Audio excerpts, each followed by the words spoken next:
Palamuru Rangareddy project నిర్మాణంలో BRS నాయకులు సాంకేతికపరమైన అవగాహన లేని మాటలు మాట్లాడుతున్నారని వనపర్తి ఎమ్మెల్యే తూడి మేఘారెడ్డి విమర్శించారు. పాలమూరు రంగారెడ్డి ప్రాజెక్టు పూర్తయిందని, మోటార్లు ప్రారంభించామని చెప్పిన బీఆర్ఎస్ నాయకులు హైదరాబాద్ చేరక ముందే మోటార్ బంద్ పెట్టారని గుర్తు చేశారు.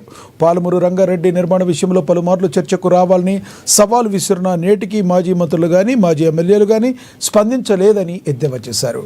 పాలమూరు రంగారెడ్డి కాళేశ్వరం నిర్మాణాలపై లక్షల కోట్లు ఖర్చు చేసినా ఒక్క ఎకరానికి కూడా నీళ్లు రాలేదన్నారు.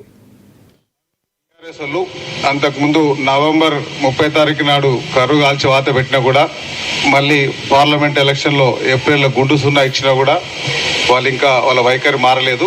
ఈ మధ్యకాలంలో మళ్ళీ ప్రజల్లోకి పోయి వాళ్ళు ఇష్టం ఉన్న రీతిలో మాజీ మంత్రులు మాజీ ఎమ్మెల్యేలు ఆ నియోజకవర్గాలకు పోయి అన్ని అబద్ధాలు చెప్తున్నారు. వాళ్ళు ఎన్ని అబద్ధాలు చెప్పినా ప్రజలు నమ్మే పరిస్థితులు లేరు. ఎందుకంటే ముఖ్యంగా ఈ పాలమూరు రంగారెడ్డి మీద వాళ్ళు 16/9/2023 ఆ రోజు పాలమూరు జిల్లాలో ఉన్న వాళ్ళందరూ చెంబులు, లోటలు, బకెట్లు, బిందెలు ఏమేమి ఉంటే అన్ని తీసుకురండి, మేము అర్జెంట్ మోటార్ లాంచ్ చేస్తున్నాం, పాలమూరు రంగారెడ్డి జాతికి అంకితం చేస్తున్నాం, సో మీరందరూ ఊర్లలోకి వెళ్ళి ఆ పూజలు చేసుకోవడం చెప్పారు. సో ఆ పాపం తగిలింది, వాళ్ళు ఇంటికి పోయారు.